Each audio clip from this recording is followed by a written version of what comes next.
Hi, this is Alaska Reid, and you're listening to Songminer. Today's guest is Sadie Dupuis from Speedy Ortiz. The band just released a new record called Riffage, which I'm very psyched about because I love rabbits. I had an EP ages ago, it feels like now, called Big Bunny, so I love a rabbit music crossover. I almost said I rub.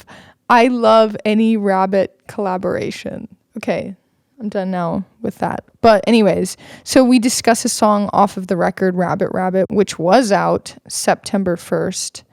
And that song's called Scabs. And I was very excited to speak to Sadie because when I was in high school and playing in bands in LA, I just thought she was the coolest. I was very into a song off of the EP Real Hair. The song's called American Horror. And I think it was actually in my Learning to Drive playlist, which in retrospect was probably a bit rowdier than was safe. I don't know. But, you know, what's the fun in having like a bunch of quiet, calm music for driving? You should have things that make you feel like you're in a action film, or at least that's how I felt then. Now when I drive with my teenage sisters, I think my philosophy's changed a bit. Yeah, I just want to be able to say slow the fuck down and not have to scream it, but you know, different times. Anyways, here is my discussion with Sadie from Speedy Ortiz, and yeah, she's wonderful, so here we go.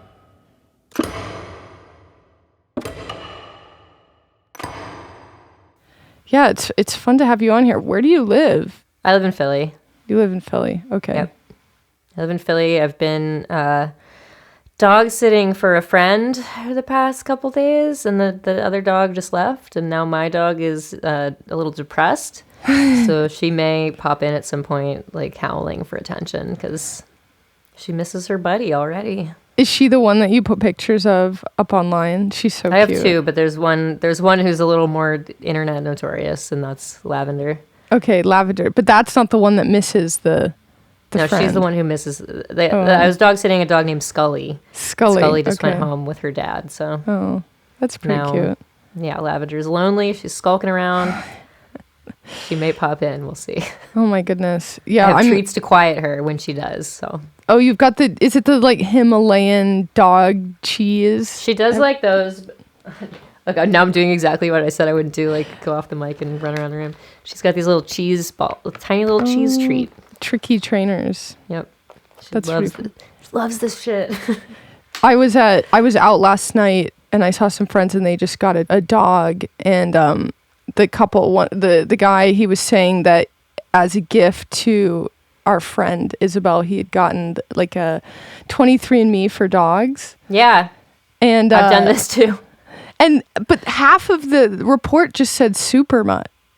Like they didn't explain, they just said super mutt, and I was like, actually that's kind of a sick band name. That is a great band name, but not helpful in determining your dog's genetic profile or health or behavior. When we did one for Lavender, I thought she was just a pit bull, but she's tiny and she's got weird behavior, not befitting a pit bull. And when we did the DNA test, it said pit bull border collie. So that's why she's howling. That's why she's stalking. She sees another dog. She just wants to play, but she stalks like she's a fucking lion hunting a gazelle. That makes sense. It's all border collie stuff. Like a herding dog. She herds us if we try to sit at the dining room table. She wants everyone on the couch. So if I have friends over, we're trying to eat a meal, we have to move to the couch. Yeah. The sheep that she keeps. She knows. Yeah. She knows we're all sheeple. Yeah. Well, thank you for sending the demo. It was really cool. And also I really enjoyed the post office version. I know.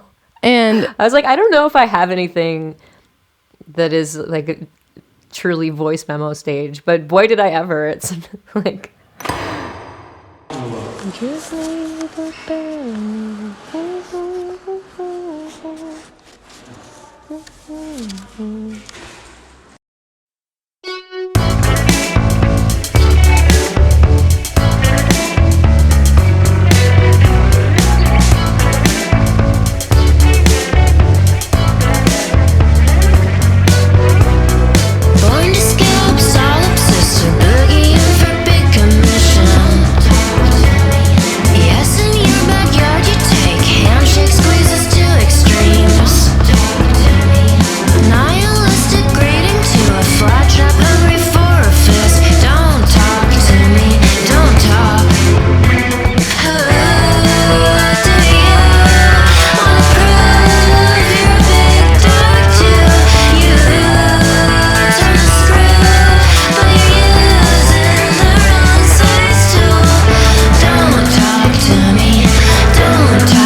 the demo itself is really polished. I was shocked. I mean, because I listened to the version that's out now, but I was shocked that was a demo. Yeah, I try to get pretty close with the arrangements. Obviously, it's missing all the parts my bandmate Andy wrote on guitar and keyboards, and Audrey, our bassist, changed the part up quite a bit, and the drums are, played and adjusted by a human, which is Joey. Yeah. But that was everything I got through when I did my first round of the demo.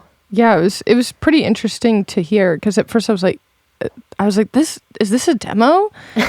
Sometimes I laugh at myself when I listen back to the demo, and I'm like, I spent how much money redoing all of this with nice microphones? I mean, but no, it's you gotta have a blueprint. It's hard if you're a control freak like me. The second that you start recording your demo, at least for me, and then you take it into a studio setting, like that amount of time is kind of hellish, because I'm so afraid of getting demoitis, and I get really angry about just what you say. Like I'll get really into it, and then I'll do something that's like finished, and then for some reason I'll feel like I need to go into another setting. I think I just feel really confused in that zone. So I mostly, when I'm doing stuff, if I want to hear my song again, I just have to physically play it. Like I get afraid of putting too much production on it. I feel like for me, the production is like this part is the songwriting, and that's why the demo is like has all this stuff. Because you hear my little voice demo I did in the post office where I'm like just like barely humming notes quietly, hoping no one notices me while I'm standing in line. But I'm doing that as like a placeholder for stuff I'm hearing in my head that's far expanded from that. Like I kind of know what I want the drums to do or what I want the bass to do. So in doing the demo and in doing the pre-production, all of that arrangement stuff is like part of the song to me. I know not every songwriter feels that way. And it's interesting of course, to hear different people's perspectives on what constitutes songwriting and composing for them. But for me, it's like all of that stuff, all the sprinkles and ephemera that are part of production are like part of the composition for me. So it's like demoitis, I guess, but to me it's like writing with sheet music or something, and then trying to do justice to the music as composed. So when you started, like the beginning of your career or whatever you want to call it as a songwriter, were you always writing with the production in mind, or is that something that happened over time? It came pretty early. I started writing songs when I was like 6 or 7. So at that time, I did not know how to record. It was like I have a little keyboard, and I am putting some chords underneath like a children's book or something like that. I wasn't recording until I was around 13, and I had just started playing guitar like a year before that. The Windows computers at that time had a tiny little external microphone, and a lot of people would record into like Winamp, just like awful one, it's so blown out. I think you have a 60-second max time limit on it, but you could play a guitar and sing into it, and it sounds like you're leaving a voicemail. And then my mom got me the Tascam 4-track recorder, and at that time I was like, let me get a bass. I would do a couple layers of guitars and bass and vocals, and that was how I started songwriting. And I also was really lucky that I went to a summer camp where I later worked, but they had all kinds of events for kids and bands. So they would do rock concerts, and all the different camper bands would like form and dramatically break up 4 days later. And they had a recording studio as well. So I got to use Pro Tools pretty shortly after I first started writing songs. Wow. So that's like preteen, right? You're using... It's what now? You're like a preteen at that point, right? No, I was like 13, 14. Okay. So that's really young to have, literacy on a laptop program. I definitely did not have the literacy on it until maybe like I started doing stuff in GarageBand when I was like 16. Okay. When I was doing stuff in Pro Tools, it was like a counselor is helming the session, and I'm just saying like, I didn't know how to articulate what I wanted, but getting to do that a lot earlier than a lot of my peers, I think helped me get to that literacy a little bit earlier, which has been helpful. Yeah, I was doing GarageBand stuff and I would experiment with that, but for some reason it took me a very long time to make the jump to Logic because people don't really make you feel like those two programs are similar. You know what I mean? Yeah. There's a stigma on GarageBand, just like there's a stigma on a microKORG, which is a lot of people's first synths. And now there's a stigma on like the Sound Toys Crystallizer, which is a lot of people's first weird plugin. I don't really like any of that stuff. And I'm always trying to use like old or inappropriate equipment in like I have sitting next to me a little we just talked about another person going off the mic and going all around the room, and now I'm doing it to fetch things. I have this little JBL. It's like the first gen iPod speaker. It's just like one round. Yeah, you put it in there and it charges. I think this has sparked a fire. It's so ancient, but it's really fun for reamping stuff because it's like a bad speaker, and you can't make that effect in your plugins or in like a cool amp in your room. So I'm always using stuff like this for production. So I don't subscribe to the like bad equipment. I love high-end equipment. I'm for whatever reason doing this into a very nice microphone, but I also love it's all kind of the same. It's like what can you use with your different tools, or what can you make out of your different tools? So don't let anyone GarageBand shame you, listeners. I was recording myself on GarageBand. I was doing demos, but I would go to these very weird sessions with like random dudes because I was like, they are able to record on Pro Tools or Logic. Like I thought it was like a magic thing. Yeah. And then the Pro Tools does have some pretty sick shortcuts, but it's like the same thing. Yeah. And then I realized later, and I started learning Logic because that's what I work on. And I was like, oh. I use Logic too. Why did I? Except people are kind of also... I feel like everyone I meet is very Ableton based. I learned Ableton at some point as well for live performance. And I think a lot of people, I mean, Ableton is like, it's like laid out in a way that fits with what a lot of contemporary music does, which is like repetition and loops and the ability to layer things live. And I really respect people who are good with that and can create those kinds of things live, or can create, use one loop and one chord progression to create a million things that all somehow are building and interacting in this amazing way. My music is so like measure of 7, measure of 9, measure of 13. We're in 4/4 for a second. Like it's just, I really am thinking in terms of tape and linearity and like sheet music, and to do stuff on that grid or like with boxes. It's hard. Just doesn't like work. Because they don't want you to do that. They don't understand. I have that a bit with tuning. Like if I use one of the tuners that's programmed to do standard, I'm always tuning to a different tuning, and so then they're telling me it's wrong. Like they're like, it's red if you're going down to C or something, and that's a bit annoying. Yeah. So okay.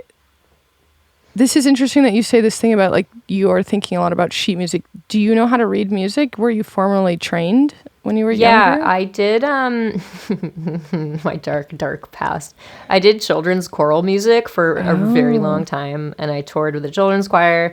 And when I was first learning guitar, I was already kind of entrenched in this.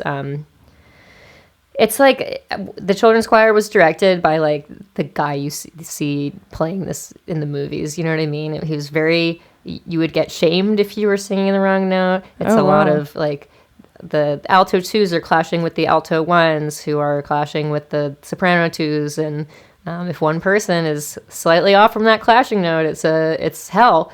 And you're going to be on the spot for it. So there was a very rigorous and like fear-based musical education for me as part of that. But I think it also ingrained in me at that age that's so formative. I joined the children's choir, I was like 11 or 12, and I stayed in it till I was 16.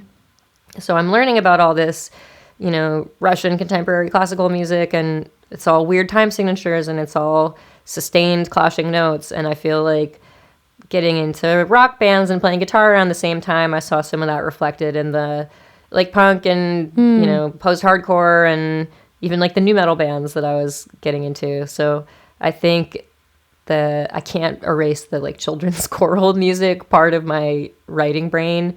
And so I'm not writing stuff. I write stuff on sheet music if it's like a synth part that I can't I'm not going to that you want someone else to play. Yeah. But I mostly am writing by ear or by memory. But I'm still kind of thinking in that linear, tape-based way, even though I'm in the box for recording mostly. I did some background reading and I saw that you have 2 poetry books and that you have this whole... dog howling. Oh, don't worry about it. Okay, cool. I think because I found out that you had this history in so much stuff that involves like literature and writing, I thought that some of the wonkiness with your songs was because you were just letting the lyrics guide you and you were like, I will not surrender. It's like totally opposite. I do all the music first and the lyrics are like the last thing. That's why also your post office demo was a surprise to me. So fun. Yeah, because I was like, oh, I thought she would be having the lyrics immediately and you're just humming a melody from thin air, which is so cool. I don't work like that. I write all the music first. I never would just sing it. I would just have to have an instrument paired with me. Because my problem is always that it comes, if I have a good idea, it comes to me at a very inconvenient time. So I'm in the shower and I have to run out of the shower and like, did I bring my phone into the bathroom to do, hum something in, or I'm driving and is it safe to like open the voice notes app? No, it's not. Don't do that while you're driving, listeners. I always have ideas. I feel like for a lot of people, the ideas come intrusively when you like cannot be bothered with them. But if they're good enough, you got to figure out a way to get them down. So it's not always like, I think in the case of the one I sent you, that was like the vocal melody, or maybe it's even the keyboard part. I can't remember. But sometimes it's like, oh, I have a cool idea for a bass part or a drum part. And then there's an awful voice memo of me like beatboxing or like, I'm not beatboxing, but doing like vocal drums, hitting the steering wheel. I get a lot of those kinds of ideas at the worst times. So you don't let them pass you by? If it's good, I try not to. And then sometimes I go back and I'm like, this is incoherent. What? If I don't, Do you ever have that moment though where you're like, you're falling asleep, something pops into your head and you say, I'm going to remember it in the morning, and then you wake up, you have no memory. Yeah. You never do. And my bad problem is I don't keep my phone near my bed when I go to sleep. So those are just lost to history. Yeah. I have those too. Okay, but you will in other settings go out of your way to record something, because I really just let that pass me by, and sometimes I'm really disappointed in myself. But I feel like I had to really change my writing methods when we started to tour so much. And it's because I was always used to doing writing at the computer where I'm like making a demo as I write it. Yeah. And then I'd be on tour for 10 months of the year and I would have ideas and I'd be like, I'm not going to be able to sit at my desk until, it's February. I can't work on this till October. So I had to start getting into the voice notes app. And what I kind of do when I have an extended period of time where I know I'd like to be working on writing and demoing and pre-production, I'll just go through the past, 500 voice memos and sort of take notes. Like, it's in this key, it's this BPM, and I can kind of, a lot of them are like 7 seconds long. So it's kind of like, I haven't ever worked in a writer's room. I'm a bad collaborator. I like to work by myself, but I do kind of view all of these little hooks that I've recorded over the past 3 years or whatever. When I go to work on a record, it's like a writer's room of a lot of different me's. Yeah. So I'm like, oh, this hook will work with this bass line I hummed a year and a half after that. And I kind of assembled them that way. That's crazy. I know. No, I like it. It's just so... I haven't heard anyone that works like that. I'm not alone. I know other people do this too. But yeah, it's very much like a habit by necessity because I was touring so much. It's wild to me that you combine things that when you were writing them, you didn't think it was going to be related to that other thing. Like that's the really cool part of it to me. But I feel like it's the same as like, you get a writer's room together to work on a song and one person contributed like, na na na na, like some goofy hook, and that's all they did on the song, but they're one of the 12 writers. Yeah. It's just me doing the same thing, but with myself over time. It makes me feel like you have to really know your shit in a way, because you're also isolating instruments. Like even you being like, oh, I have this great idea for a bass line. I know, and then of course I listen back to it. I might not interpret it that way 2 years later. So like it's loose. What the intention is, but yeah, and it's not to say I do all my writing that way. I do a lot of. I really like to give myself constraints, and I will often say, you have 1 hour to just write something. And it might be that I'm taking the 8-second voice memo and trying to build from that, but it might be I'm doing just, take 1 hour and see what happens. And I do a lot of writing that way too. So it's not entirely that I'm copying and pasting and mashing up things from across time and space. It's sometimes just I sit in the room with a keyboard for 20 minutes and see what, where'd I get? I was going to ask you actually, your thing about talking about constraints. What's your relationship with that versus limiting yourself or blocking yourself off from certain things? Do you find that there's a difference between those two things? Do you get that confused? I'm speaking from a personal experience, because I get confused sometimes in terms of I'll be writing something and I'll want it to sound a certain way and it'll go into another direction, but then I will actively block myself from going in that direction. And sometimes, that's both positive and negative. I don't think I always feel comfortable with the decisions I make in terms of limiting myself with a theme or with the way I'm writing something, or if it sounds like in my head too catchy and I'm worried it's cliche. And yeah, I just want to hear what you think about the difference between those two things, like using constraints as an exercise, and then it also at the same time maybe being, I don't want to, detrimental is maybe too strong a word, but I feel like when I say constraint, I mean like a time constraint. That's what you mean. Or like a spatial constraint where I'll be like, I'm going to write on my back porch today because I never write out there. Let's see if it's different. I'm going to write using... one of the first songs I did for this album, which we didn't wind up including on it, but I was listening through the demos to see like what would be helpful to send you that isn't like giving you a demo of something unreleased, which, but there's one where it's just like I was getting cool microphone feedback from like a little portable setup, and I was like, cool, I'm going to record a bunch of this and layer it. Like, it's not like, I'm not constraining myself to say like, don't write about this, don't go in this genre direction. The constraint is like, give yourself this much time and see what happens, maybe in a different space. I did a bunch of like prompts is maybe a better term. Something I did on this record that was a new process for me was I tried to use color a lot. I don't have synesthesia or anything, but I do love color, and I feel you could see my very colorful room. Whole house. I like it. Yeah, the pink. So I would wake up in the morning when I was kind of deep in the pre-production phase, and I would say, the first color I thought of is like orange. I'm going to try to work orange today, and I would dress in orange, and I'd put on an orange eyeshadow or something, and then I'd just sort of sit and look. Google has this feature where you can search through art in their like archives that by color. So I'd just look at a bunch of orange things and then sort of sit and think like, how can this inspire the pre-production? Like, what do orange drums sound like? What's like an orange, synth tone? There's no right answer or definition, but it's like a way to get you thinking about your choices in a different way that was new for me, and so like fun and interesting for me. Yeah, that's cool. So when I say constraint, I more mean like a prompt.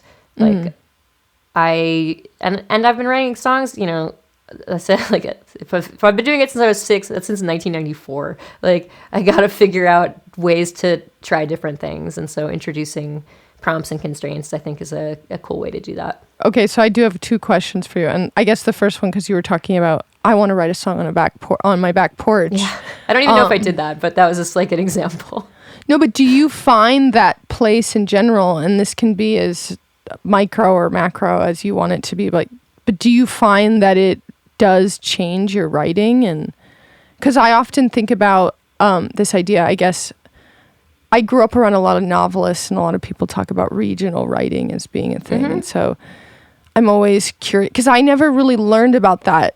idea of regional writing in school. Like for some reason, I don't know what, maybe I didn't have great English classes. All kinds of writing we don't learn about in school. Yeah, I don't know. So even in college, people were very, shied away from that, but it was a big part of my life. I grew up in Montana, but I was born in Michigan, and my parents sort of moved west when I was younger. And then we sort of kind of moved to LA for a bit. So all over, but mostly more west. My dad was always a fan of regional writers and stuff, but he said it was like kind of a dirty thing. Like people considered it like, da da da. I feel like, I wonder if that's a difference. Like poets are not that way at all. And poets are, always like, well, maybe they are to some extent, but I feel like poetry lovers are very quick to say like, I love the Black Mountain poets and I love the New York School poets and I love the, Maybe there's less rule. I don't know. You would know as the poet, but do you find it's not a question I've thought about a ton? But what's your relationship with geography, even if it's as simple as the other room in your house or the place where you grew up? Because you're from. Yeah, I moved around a little bit too. Yeah, I first grew up in New York City, and then my mom lives in rural Connecticut, like northwest corner. Like it's rural to an extent that a bear broke through her driveway door recently. Oh, okay. There we go. Yeah, she put it back together with packing tape. So these are very, very different locations. I've lived a lot of different places as an adult. I went back to New York for a little bit. I lived in Boston. I went to Austin, Texas. I went to Western Mass. I've been in Philly now for a while. And I do think as a lyricist and as a poet and as, whatever other writing projects I work on, you have to include your surroundings or it's very hard not to include your surroundings in what you're working on. So there's tons of Philly on this record because I've lived here for 7 years now. Wow, okay. I love being at home. I'm a Cancer. Home is also very distracting. So sometimes I have to take home out of the equation to get something finished. And in the case of this record, I did most of the pre-production at home, maybe I did 3 weeks straight, just like at home, sitting where I'm talking to you right now. And I'd, lock myself in the room for 12 hours and get do the track like the one I sent you. Yeah. And then I was like, I think I need some more songs. And I think I've done all the ideas I can do sitting in this room. So I got it like a rental place in I guess it's right on the Virginia-North Carolina border in the winter. So it's like winter on a river, very different in the woods. And in the South, very different vibe than Philly. And I felt like that was really helpful to kind of finish out what I was working on and get some distance and come up with some different ideas. And sit in my car outside of a coffee shop and see what I can write from there rather than, in my local post office. That's really cool that you do that, because I feel like, again, with this limitation thing I keep talking about, sometimes I have those ideas and then I don't let myself go there. I don't indulge in that, and I know that makes somebody a better artist in a way when they do that. It's not a sad thing. I guess it's just learning. Yeah, it's just learning, really. And who's to say this will be my process in 5 years? Like, it's just, you make the best of the tools you have at the time you're working on things. And yeah. That's cool. So, okay, Rabbit. Yeah. I really like because I had a EP, I don't know, I want to say 3 years ago now, called Big Bunny. And now Big Bunny? Big Bunny. Love it. And now this is the year of the rabbit. There's so many rabbit albums out this year. I guess that's why. Yeah, it's the year of the rabbit. So I was pretty excited to see that was the title. So I was combing through your lyrics, and I was thinking a lot about personal narrative, and I would be curious to know what your relationship is with that, because sometimes you read other people's lyrics, and you can tell me if you don't want to answer this. But you read other people's lyrics and you can you're like, oh, the veil between what actually happened and the lyric and the story you're telling in the lyrics it's very thin, you know? Sometimes I have that with my songs too. But then with your songs, I was seeing that there are definitely a lot like that. But then there's a lot that are just more, they're still very personal, but they're still very open and less, it doesn't really dictate maybe, I guess, a personal story in the same way. Like, I think you have a really unique language, and I'm not saying unique in a bad way. I'm saying that in a really cool way. Like, reading your lyrics back to back, I started to see something. I don't really know what it is, but I'd be curious to just have you speak about that a bit. Yeah, I feel like with a lot of the creative projects I work on, I remember an old bandmate telling me, in a band I was in way before Speedy, because I had done some visual art and had taken some class. You know, my mom's an artist, and I had grown up doing some drawing and painting and stuff. But I never wanted to do our album art. And he was saying, like, when you look at, like, we both are obsessed with Pavement. Okay, I love Pavement. I still am obsessed, you know. Love Pavement. Grateful to now, like, know them in real life. Is crazy. But this is long ago when I did not ever think I would meet Pavement. Looking at their album covers, there's like, you look at one and you just know that's a Pavement cover, even when it's not by the same art. It's not by Steve Malkmus, you know. You just know there's like a style that carries across them. And he was saying this to say, like, you should do our album artwork, because when people can see that, you know, it's one kind of thing, and they're drawn in immediately because they recognize the image, or they recognize the aesthetic, you know, through line. And so I didn't do it in that band, but when I started Speedy, I was like, I will do all the artwork. And I have. And it was sort of because of getting that speech. And I feel like I've applied that to my guitar playing. If I'm trying to sound like anybody, it's like a better version of what I did the last time. I'm very much trying to play in my own style that has a through line to what I've done before. And I think as a lyricist too, I'm thinking about what I've done in the past and whether I can expand on that, but maintain my own, a voice that sounds like me. So yeah, I do think, you know, I've been writing lyrics for a lot of people. Write their first song when they're like 22 years old, and it's beautiful, and they don't have all those hang-ups of already having been writing songs since they were like 6 years old. So I think sometimes it's really hard for me to do something that is more literal or accessible or even like repetitive, just because I'm like, well, I've been doing this for so long, I gotta like surprise myself, I gotta keep myself engaged. I like that a lot. So I think part of it is like trying to keep myself entertained and surprised at what I'll do next. And so I do very much love confessional poets, and I love autofiction. I love, weird memoir.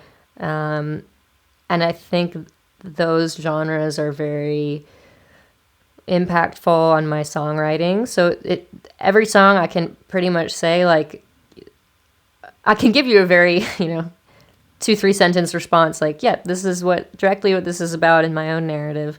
It's not going to be nearly as interesting as the way I wrote it in the song.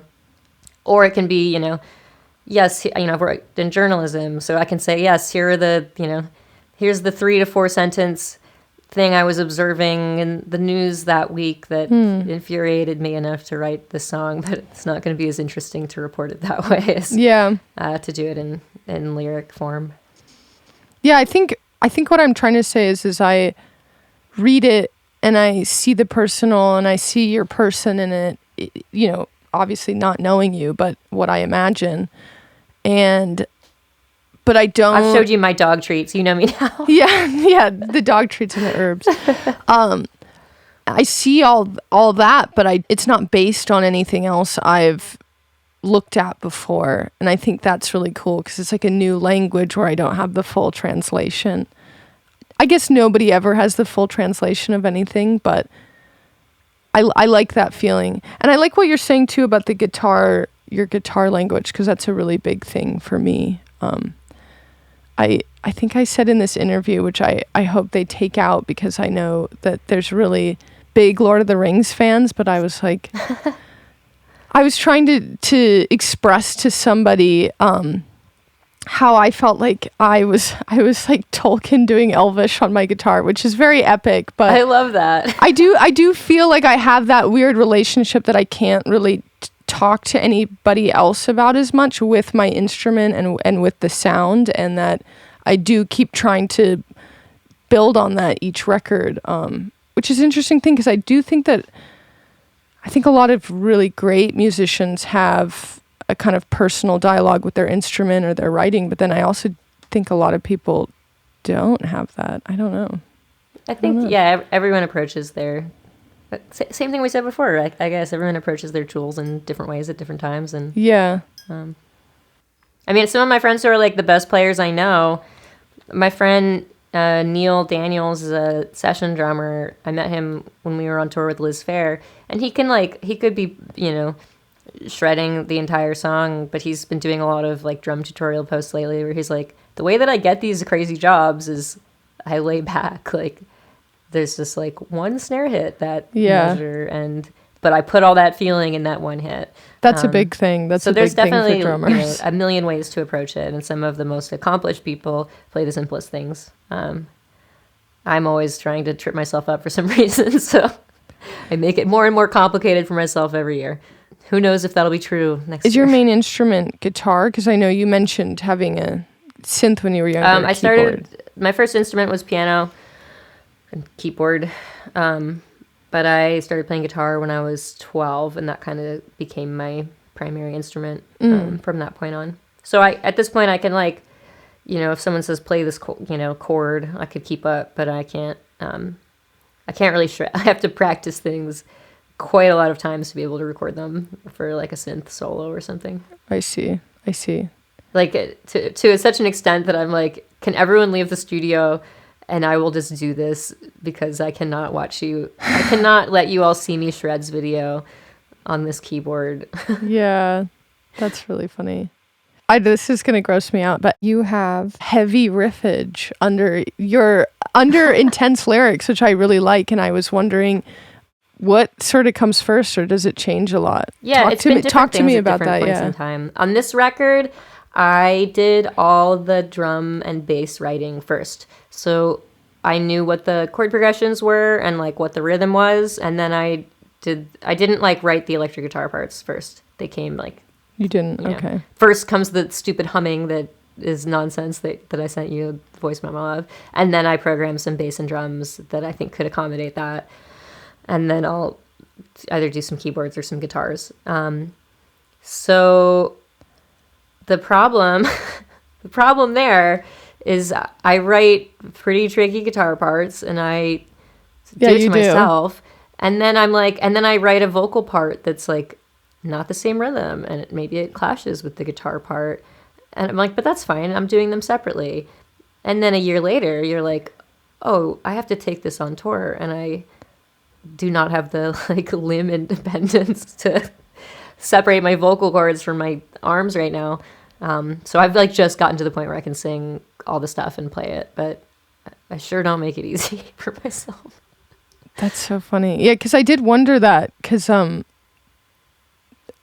usually what you're playing under your singing is something that people aren't going to do at the same time. I know. It's so annoying. And what's always so funny to me, and my bandmates have this too, when they have to do the backup vocals, the hardest parts that are the most notes and the weirdest rhythms and moving around the most, for whatever reason, singing under that is like fine. They could be unrelated rhythms, but I can get it pretty quickly. If I'm like half note, and the vocal is slightly, no one can see me, imaginary fretting, but imagine I'm playing something really simple, everyone, and then the vocal is just like a little different from that. That is what's really hard. It's like the simpler the guitar part, the harder time I have. Can't explain that. Because if your vocal's not following it exactly, like you feel like the simple guitar part is so basic, like dun, dun, dun, like you just want to move up with it. But if the part is like the hardest guitar part I've ever written and the vocal is also very complicated, those are fine. I feel like that must be some ADHD thing that I just don't fully know, but yeah, it's it has been making me crack up at myself a lot in rehearsing this record. So I'm like, why is every other part of this song where I am playing so fast and so all over the place fine, and then dun, dun, dun, it's like you're just like, oh. Kicking me in the butt. My boyfriend showed me this video he really loves. I think it's written by this Scottish comedian called Armando Iannucci. Okay. My boyfriend's English, so he's very into that thing. And the whole concept of it is this dad pulls up in this car and it's like, tells his family, he's like, get in, I found the craziest thing out. And the family all gets in and he starts driving really erratically, and you see the, speedometer go, and then they're like, stop. And he's like, no, trust me. And he hits like he hits like 100 or something. I don't know. And I guess it's in kilometers, so I'm not going to know the numbers. But he hits some high number, and then everything becomes wonderful, and it's like, and beautiful, and you avoid all accidents. But like getting there is really dangerous. But the whole concept of the sketch is like, you just overdo it to this perfect amount that it becomes perfect, but anything above or under is bad. Oh, I like this. So the family's like eating a ton of fish and chips. They're like, no, if you eat like 11 and a half, then it's just right. You'll feel full, but not too full and completely satisfied. But they're like, if you eat 5, you'll feel completely sick. And if, it's just really funny because it's, maybe it's that way with your guitar parts, the really hard ones. Might be. Yeah. You get to the perfect like point. Yeah, and now anything less shreddy than that, yeah, I fail. You have to get to the perfect level of shred and vocal shred as well. Yeah. We'll just go down this rabbit hole, no pun intended, This is for an older song, but I was just looking through songs. But okay, for example, something like The Graduates, I was looking on Genius or whatever and looking at your oh yeah, what that's so funny is I didn't even write I did. It was like they had Genius like went editorial for a second, and they got Sasha Frere Jones to be their editor. So that's a Sasha Frere Jones interview that then they just like put in there. Because I was like, oh wow, I know it looks like I like sat there and did it really thoughtfully. I kind of wish it said like, this was an interview. She's not an insane person who control freak who feels the need to annotate all this stuff. Honestly, I would do that if I was allowed. So I thought it was cool. You are allowed. Probably I am. Am I telling you something you shouldn't know? I know. Now I'm like, oh, should I go and correct all the things that bother me on Genius? Yeah, this is how you know. Like, I haven't even gone. There's things on there that are wrong, like lyrics, and I have not gone to fix them. So that's how you know this was an interview. Okay. I assume that you have some. No, you were you were talking about the Graduate song, and you were saying, "Oh, I'm so sick of songs about whiskey and cigarettes," which I really liked.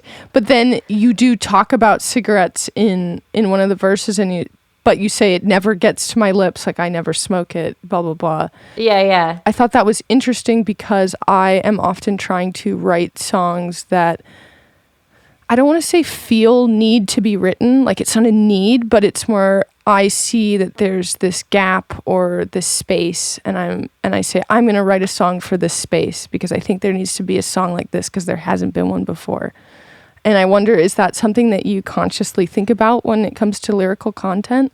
It's like the opposite. It's like a similar but opposite impulse where I listen to a ton of music, and even if I don't like something, if I put on a record, I always finish it, and I feel like there's value in listening to something I hate because I can figure out what about it is bothering me, how to not do that in my own work. Even books, like I'll start a very long novel and I know I hate it 10 pages in and I'm still going to finish it. And I feel like there's some, there's like value in sitting through the discomfort of a piece of art. As long as it's not like I'm not going to read a book that offends me or people I love. But that I just like aesthetically don't like. I kind of want to know more about why don't I like that? Maybe there's something I learned about myself and it helps me recontextualize why I don't like that. Maybe it's just like, now I'm realizing it's that I'm sick of seeing this specific trope or this specific gesture. So this will be something I will avoid in my own work. And sometimes it gets to a point where I'm like, I am so fucking sick of songs about using cigarettes to talk about love.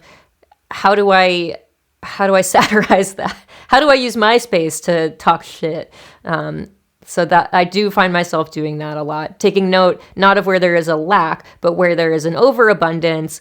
And I will use my brief time on this recorded earth to talk shit about other songwriters and artists without ever naming names. But yeah, I like that. I think it's, yeah, I'm always looking. But there's like a playfulness to that, right? And I think part of that comes from, I feel like poets do this more so than other artists I know, but every poet I know feels like they're in conversation with like another dead poet. And poets are always doing, their poem is after Eileen Miles or after Morgan Parker. These are living poets, but poets are just like, everything is up for grabs. Everything is in conversation with everything. The poem could be 10 lines long and the annotations for it are 2 pages long. And I feel like songwriters aren't as conscious or vocal about that. So even if I'm talking shit on other songwriters, it's from a place of like community and like wanting love and like wanting to engage with this world of art that we all find ourselves in. So yeah, it's very lighthearted, jokey shit talk. If I say that there's too many cigarettes in songs, I like it. No, because I'm always kind of trying to find the space to the side that's edging toward the thing, but not. Or I do feel like I'm in discourse a lot with dude songs. Like I have this thing, and I'll ask you about this, and I can take your temperature. But ooh, okay, God, you give me so many anticipatory worries here. Like I'll ask this later and this later. The other this one is like I have gossip for you, but I'll tell you later style. Don't worry, it will all come. The other one's really chill. This one's something I've been trying to figure out how to articulate, I guess, in my own stuff a lot. But I do feel that often I'm writing songs as an answer to dude songs. And I was wondering, talking about your song, I'm just going really deep because I was just looking through. I went through a lot of lyrics, but thinking about your song, right. Like "Buck Me Off." Mm-hmm. There's that line that says, "Act." I hope this is right. This is also from Genius or whatever. Oh, yeah, act as a centerfold for somebody's longing or someone's longing. I feel like I keep trying to write the same song of like, don't put that on me. Like, don't. This thing that women sometimes, I guess, come up against where it's like people are treating you like this fantasy, and then at the same time you're both accepting and rejecting it, and you don't really know how to treat that creature of what that is. And I feel like I'm always trying to approach that topic in my songwriting, and I don't necessarily talk about it in press things, but because I'm so sick of the basic love song in a way, and I guess everything sort of boils down to love, but I do write a lot of songs that are sort of me examining that, because sometimes I think there's a lack of that, of talking about that, especially because there's just a lot of, and I'm not doing this as like a very like angry girl thing, but I do think that there's a lot of like very indulgent male persona songs. Yeah. And I try and push back against that in a subtle way. I don't even know. I'm writing songs to try and articulate it and understand it myself, but I wanted to know if I read this song of yours wrong and if maybe there's some elements of that in it. No, I think that's part of it. And I think there's a lot of stuff about my own perspective on myself and philosophy or understanding of my own gender that I am continuing to work through in songs like 20 years in. I feel like if you talk about the like legacy of like dude rock songs, like that is 100% what I grew up listening to, and like what I thought I was writing for so many of the earliest years I was writing songs. I really, I feel like the first time I write a song where I said like explicitly say like, I am not a girl is like so early. And I didn't have an understanding of like gender as a spectrum at that time, but I certainly just like felt very disconnected from the like gender I have been assigned. And I feel like weirdly it was gaining some prominence in the rock space where so many of my peers were cis man, and I'd get on a tour and there'd be 12 people on the tour, and I was the only person who was not a cis man. And suddenly encountering the misogyny that was more so at the time and more so before that, but it still is present, of course. The misogyny in rock music, suddenly like, wait, for me? But like, I don't even know if that's like who I am. And I like, in this very backwards way, it was the perceptions of me and the misogyny that was foisted on me that like made me identify even with like femininity or womanhood for kind of like the first time. I was like, it doesn't matter how I feel about myself, this is still being thrown at me. So now I'm like finding my way. Just not to say I didn't identify with feminism beforehand, but I feel like being in that public eye and experiencing some of that myself threw me further towards those kinds of like philosophies and understandings. And it's like something I'm still working out in my songwriting. Like this record that's coming out now, the first song, the record deals with on some of the songs, my experience with child abuse and how that really shaped a lot of my emotional reactions, my interpersonal life, and even my relationship with music, and in ways that I'm still unpacking and like starting to unpack for the first time in many ways. And it's like prevented me from digging deep in some of these other like truths about myself. So the first song is like, I'm not, all that gender stuff, I'm not sure I can like deal with it for myself right now because I'm still working on these other earlier things that are taking precedence. So yeah, I feel like I'm constantly asking myself questions about who I am and what lineage I'm in as a songwriter and as a person through music. And I feel, as I'm sure you do, like very grateful that I can use art as this tool to ask myself these questions and maybe not get to an answer, but at least have some more of the picture filled out. Yeah. No, it's really interesting. I mean, I listen to primarily like dude music too, and I never really thought of it as that. And so when I started writing songs, I was just like, I am the same inside. Like I am writing these same things. And I'm just a person and a songwriter, but yeah. And then you get the But I'm not writing about randomly murdering women or some of the other stuff that's in the...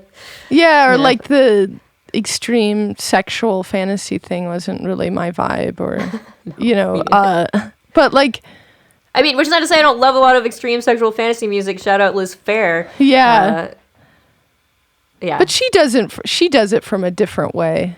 She does it, but I do think, and that she's also like very much a scholar of art history and is doing exactly what she's like a prototype for exactly what we're talking about, where she's writing in response to the canon of like male rock. It's a weird thing. It's a weird thing. There's not a lot, I guess.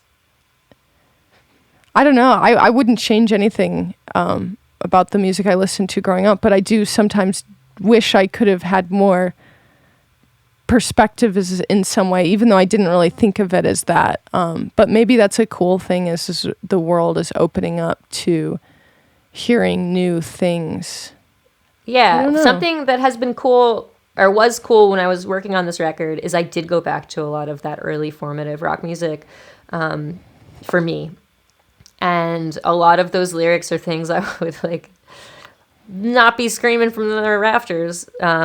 But there's still things I can find to enjoy in it. And so to be able to channel some of that music in spite of, or even like in response to some of the lyrics that I now find pretty distasteful, it was like a reclamation of the good things it inspired in me, which is guitar playing and appreciation for that kind of production. And yeah.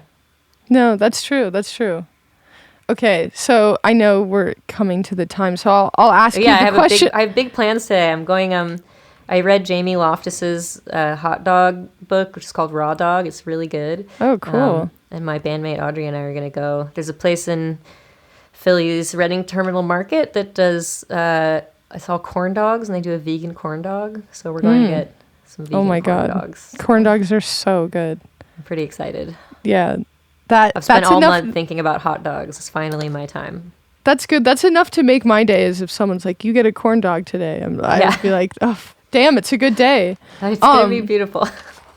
But yeah, I was gonna ask you just quickly about the Ren. In some interview, I think it was like a Talkhouse interview. I saw that you said, you said Ren Fair. Yeah, I went to a Ren Fair recently. Is that what it was? I have no idea. You were just talking about Ren Fair imagery, and I was wondering because I do see some sprinklings of fantasy imagery in your lyrics. I did go to a Ren Fair recently. When I was on book tour. I was going to say my bandmate. He's not my bandmate. My friend Michael DeForge, who's another writer and illustrator, we toured together, and we wound up going to the Ren Fair outside of DC, which is one of the biggest ones in the country apparently. And I had not been to a Ren Fair since I was a little kid, like probably since the 90s.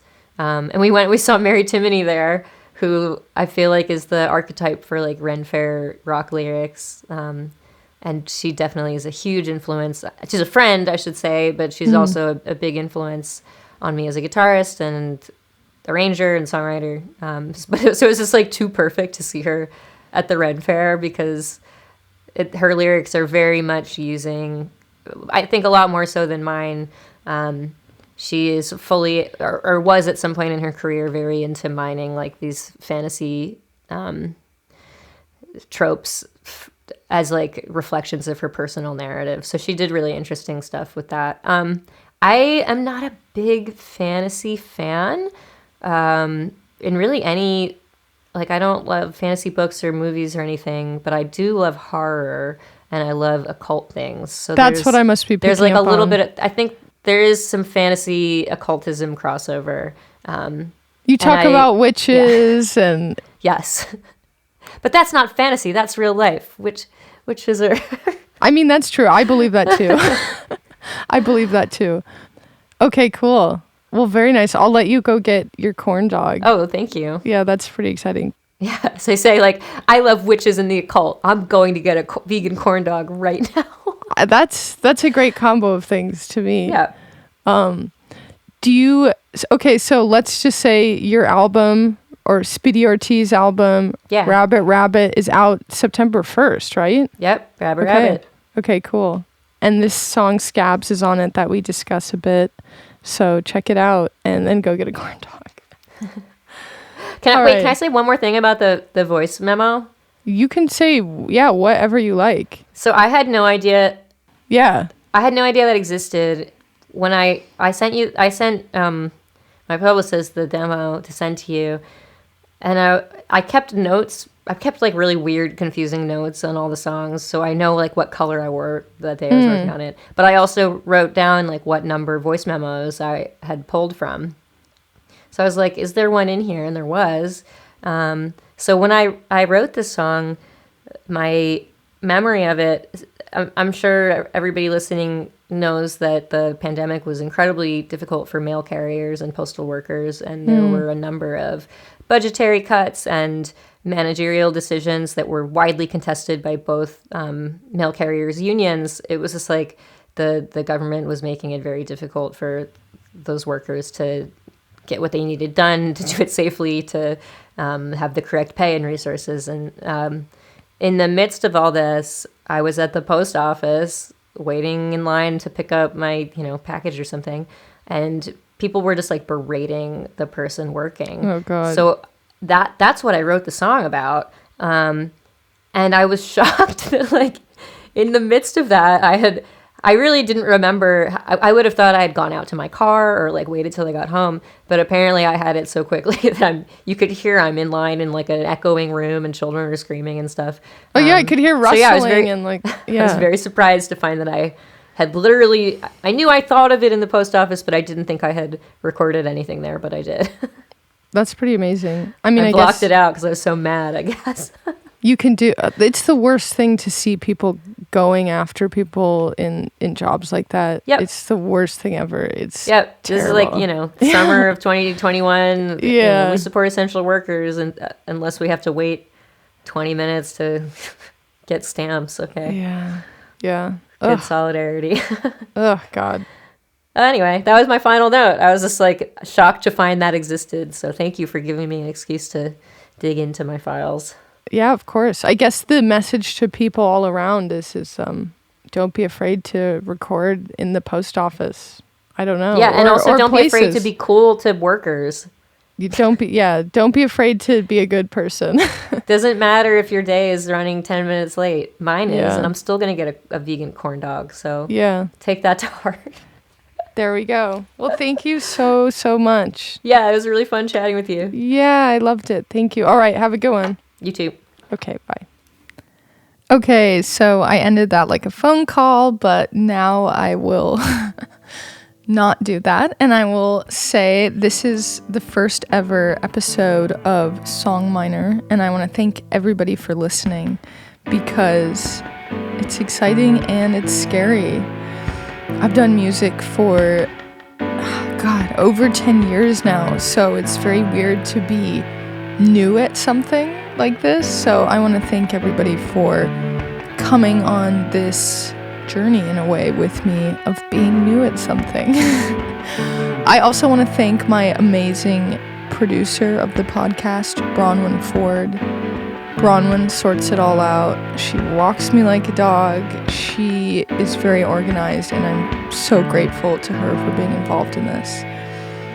I edited this podcast myself, and the rock sounds in the beginning, the pounding rocks like in a mine, were done by my friend Alonzo. And he has an amazing podcast called Soft Sticks Radio, if you guys want something that's more of a lush audio experience. Anyways, thank you so much. I'm Alaska Reid. Y'all can listen to my music or continue listening to the podcast. We have some very fun episodes coming up. Thank you so much. Goodbye.